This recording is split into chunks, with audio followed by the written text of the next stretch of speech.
Hello, I'm Kerry Gorgone, and this is Appfire Presents, the best project portfolio management show by Appfire. And joining us today is Adrian Pyne.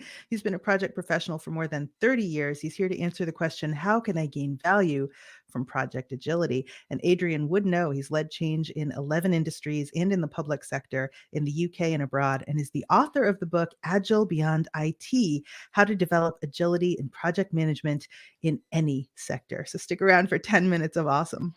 Appfire Presents, the best project portfolio management show by Appfire. Adrian, thanks for being here. So tell us, how can I add value from project agility? Well, quite simply by doing it properly. So thanks very much, and let's go on to something else. No. Very good. I'll play the end. Flippancy aside, that literally is it.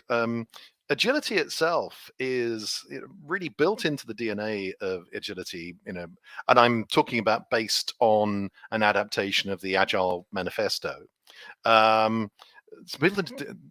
Value delivery is built into the DNA. It is why it's there. The key principles that say you should deliver value to the customer, deliver stuff regularly to a customer. That's in terms of the software development origins of it. And for me, when you apply the Agile Manifesto to the world of project management, I think it really helps the sort of project teams to get it deeply into their psyche that what they're there for is not to build stuff. It's to build stuff that when someone uses it, delivers benefits to the customer, whoever the customer is. And in fact, some years ago, I used to be head of customer projects for one of our big telcos, Cable and Wireless.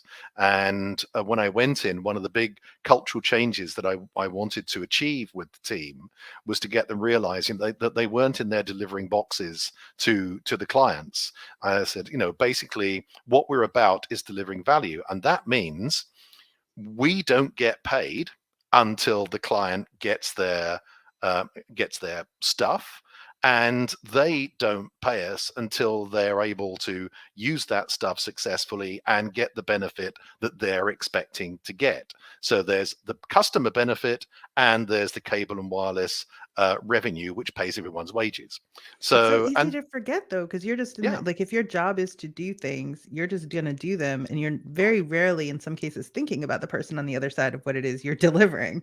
Absolutely. And in point of fact, 30 odd years ago, when I, sort of started out in the profession, I was very much told that my job as a project manager was delivering stuff, and I didn't have to worry about anything else. And I've done an awful lot of professional reviews, peer reviews of project professionals. And in something like the oil and gas industry, very often they don't see anything of a business case. They're basically told, here's a pipeline that you've got to install, or here's a new field that you've got to get into production, and that's what you do. But in interviewing the sort of the top professionals in that world, they are very aware of the reasons why they are spending tens, sometimes hundreds of millions of dollars, because you've got to get the stuff out the ground and sell it, and that's what it's all about. So even with people who may never go anywhere near a business case in much of their professional life, in say in those sectors, they're still very, very aware of why it is that they're running these multi-million and sometimes multi-billion pound projects. It's interesting if you look back at the manifesto itself. It's just like, 4 values, 12 principles, and you're talking about really complicated organization-wide projects in some cases. I mean, there's like adding a feature to your software, but then there's change management for the organization as a whole. So can you add value to a big project like that with agility? You most certainly can, but I'll just a little word about the principles first of all, because it's actually a big area of criticism for many. They say, "Oh, hang on a second, delivering projects or even delivering software, right? Is you can't just have principles." But no one ever suggested that all you have are the principles, and you then don't put other stuff around it to actually make the principles live and work. And actually, if you look at the latest edition of the Project Management Institute's body of knowledge, they've gone down the core of that is a set of principles that they then say that you adapt and you build around the risk management, the planning, the stakeholder management, and everything else. But it's built solidly on a set of principles, and I think that's pretty amazing. But to fully answer your question, it's two things to me: how projects succeed and therefore deliver the stuff that then gets used and that creates the value. Projects succeed at two levels. First of all, as a result of what goes on inside them. So how well the team are working, how well they're being managed, etc., etc. And then the other thing that impacts project success and therefore value delivery is what's happening in the organizational hinterland around them. And it's things like, things that quite often go wrong and cause problems is the project's got a sponsor, but that sponsor has a really busy day job, and you just never see the sponsor. And how do you therefore get them to be the champion for the project, to make key decisions when they need to, especially in the world of agility, when if you can't resolve something rapidly inside the project team, you then want immediate access to a key decision maker. And if the sponsor's not engaged, then that simply can't happen fast enough. So two things need to be done in order to deliver a value. You need to get the agility right inside the project, and you need to have a supportive organizational hinterland around that project. Now, that's the same for, frankly, any project, whether you're using agility or not.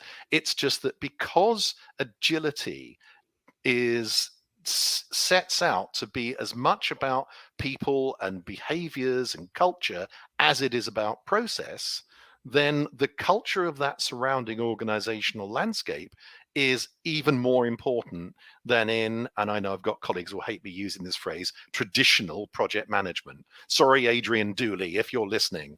So that's the thing for me. So Adrian, how do you fix your hinterland?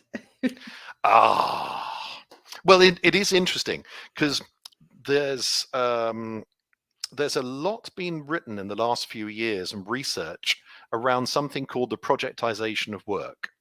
And the PMI in particular have written a lot about this, and that's where quite literally it's not, because projects have always been about being the means of delivering change. That's really where they came from. But more recently, increasingly, projects have moved into the business as usual. So, I mean, it might be customer implementations, or it might simply be regularly repeating activities that take a finite time, but are done again and again and again. And so organizations say, "Oh, that looks like projects. We can put a project wrap around that." So you've got that, but what you then need to do is you need to rebuild the business model so that it can support that. So that's anything from how you finance projects and approve projects, how you resource projects, has all got to be built into the business as usual. Whereas projects often sit on the side of an organization, they're somehow tacked onto it, which I might talk about, I think, in our next program. So there's a lot to it. So fix your hinterland first, and then you can gain value from agility.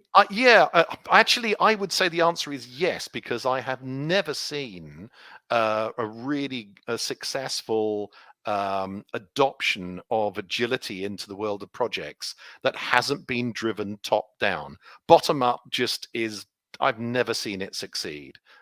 So you have to drive it from the C-suite down. Adrian, thank you for joining us. Everyone, get your copy of Agile Beyond IT by Adrian Pyne. And if you'd like more episodes of the best project portfolio management show by Appfire, you can find them at hub.appfire.com. We'll see you next time.